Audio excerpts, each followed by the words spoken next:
You may have had French toast, you may have had cheesecake, but have you ever tried them together? This combination is next level, it is game changing, and at the end I'm going to show you the exact trick we use in restaurants that gives French toast that perfect finish.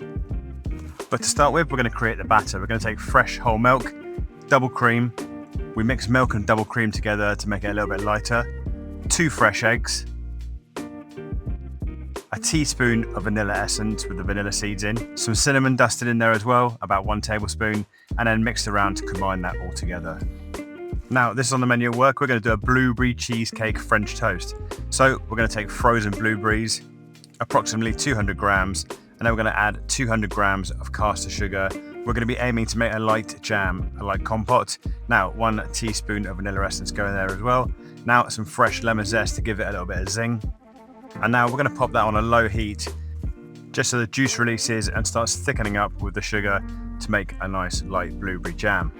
Okay, now for the cheesecake mix, I'm taking 2 tablespoons of Philadelphia cream cheese, 1 teaspoon of vanilla, some more lemon zest. These flavors just carry through the whole dish. A little squeeze of lemon juice that just counteracts the fatness in the cheese, and 1.5 tablespoons of ground powdered icing sugar. Now, taking the back of a spoon, we're just going to beat that round to get a nice cheesecake consistency. If you want to, you can do this the day before because you want it to go cold and set in the fridge. Now, every cheesecake has that lovely biscuity crumb base, so we're going to take a couple of digestive biscuits, popping them in a bag, and using a rolling pin just to smash them up into breadcrumbs.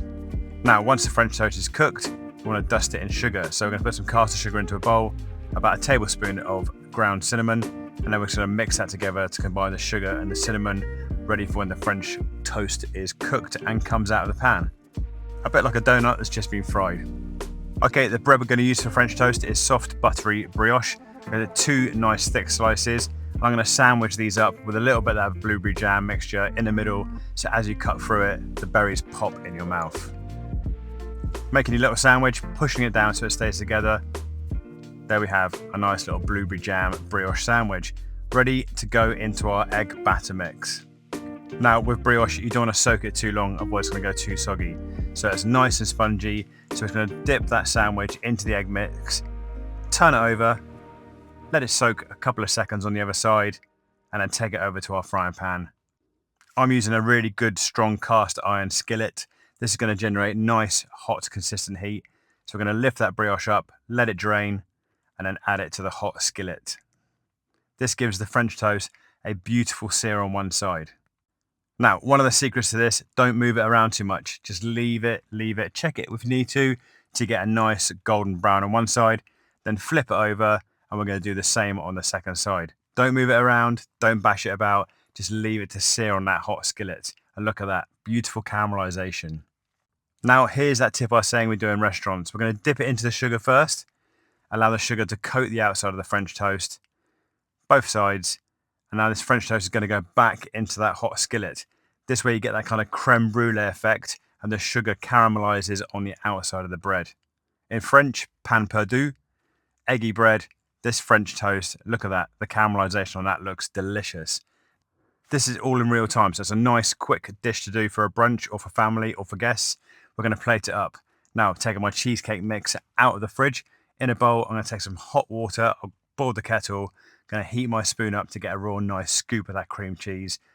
And that's just going to sit on top of the French toast, just like that. Now, heating the spoon up again, we're going to push it down to create a nice little well for those blueberries in the cream cheese. Blueberries are going on top. Plating it like this means that every time you get a mouthful, there's a little bit of every element. Now, we're always looking for texture, so we're going to add that crunchy biscuit that we smashed up earlier on top to finalize that cheesecake mix. When you're creating dishes, always think about texture as well as flavor.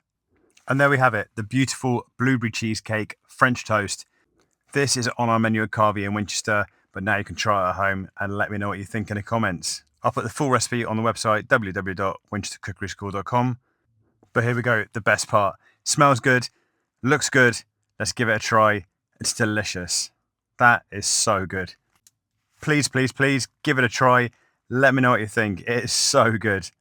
And I will see you in the next video. Thank you for watching. Please remember to like and subscribe if you enjoyed the video. And as always, stay tasty.